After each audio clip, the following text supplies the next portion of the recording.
Sillä täällä mennään reippaasti, koska nyt jo numero 101 Kumi Aatos nimeltään Jaana Sarajärven ohjauksessa ja Levekkiä edustavat.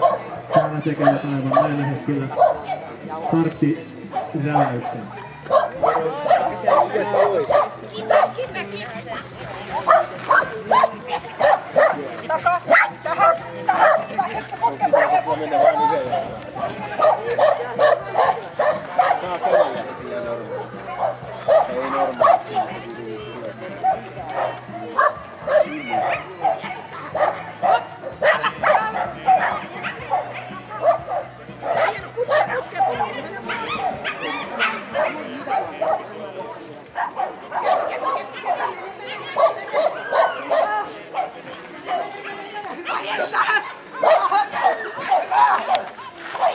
Ja näin sieltä Aatos